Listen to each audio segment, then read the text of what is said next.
ఈరోజు చాలామంది విశ్వాసులలో మొగలు చెడిపోవడానికి ఆడోళ్ళు ఎక్కువ కారణమవుతున్నారు. భార్య బానిసలు ఎక్కువైపోయినారు. ఏ బానిసలు? భార్య మాట వినడం తప్పు కాదు, భార్య మాట వినడం తప్పు కాదు, భార్య మాట పాటించడం తప్పు కాదు, భార్య చెప్పినట్టు చేయడం తప్పు కాదు, భార్య ప్రకారం జీవించడం తప్పు కాదు. కానీ దేవునికి విరోధమైంది చెప్పినప్పుడు పాటించాల్సిన అవసరము లేదు. అది భర్త అయినా భార్య అయినా. మా భార్య చెప్తే నేను చేస్తా, చెయ్యి చెయ్యి చెయ్యి. అది ఎక్కడా? ఇంట్లో కుటుంబం అంటే ఎవరు? ఇద్దరు ఉంటారు కదా. కుటుంబం అంటే భార్య భర్త కదా. కనుక కుటుంబంలో ఏదైనా జరగాలంటే ఇద్దరు మాట్లాడుకోవాలి. అవునా కదా సౌందర్య? అశోక్ ఏం తెలుసు తిక్కలోడు అనొద్దు.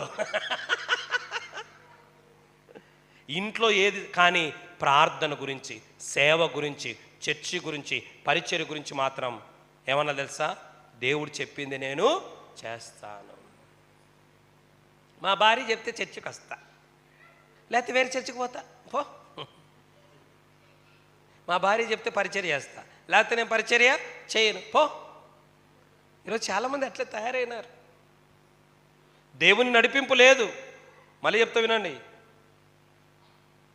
సంఘానికి శిరస్సు, వినండి, సంఘానికి శిరస్సు క్రీస్తు, స్త్రీకి శిరస్సు పురుషుడు, భర్త నీకు హెడ్.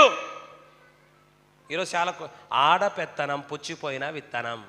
నీకు చదువు ఉన్నంత మాత్రాన, నీకు డబ్బు ఉన్నంత మాత్రాన, నువ్వు ఉద్యోగం చేసినంత మాత్రాన, నువ్వు అన్నీ సంపాదించిన మాత్రాన పెత్తనము ఇంట్లో వరకే చేయాలి. ఎక్కడి వరకు చేయాలా? ఇంట్లో వరకే చేయాలి, బయట చేయకూడదు. ఈరోజు ధైర్యంగా చెప్తున్నా లైవ్లో, మన చర్చిలో అనేక మంది ఉండేవాళ్ళు కాదు, పోయిన వాళ్ళ గురించి చెప్తున్నా. అనేక మంది పోవడానికి, సంఘం నుంచి అనేక మంది పోవడానికి, సంఘానికి అనేక మంది రాకుండా ఆగిపోవడానికి, పరిచర్య చేయకుండా ఆగిపోవడానికి, సేవ చేయకుండా ఆగిపోవడానికి, మందిరానికి ఇవ్వకుండా ఆగిపోవడానికి, మందిరానికి రాకుండా ఆగిపోవడానికి వాళ్ళ భార్యలే కారణం. కళ్ళారా చూసా, చెవులారా విన్నా, వాళ్ళ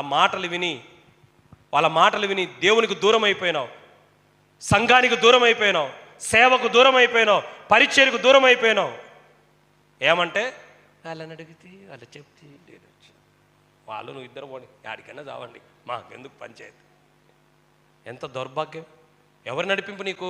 మొదట దేవుని నడిపింపులో నువ్వు ఉండాలి, రెండవదిగా దైవజనుని నడిపింపులో ఉండాలి, మూడవదిగా భర్త నడిపింపులో ఉండాలి, నాలుగవదిగా తల్లిదండ్రుల నడిపింపులో నువ్వు ఉండాలి. ఖచ్చితంగా బాగుపడిపోతావు. దేవునికి స్తోత్రం కాలంగా.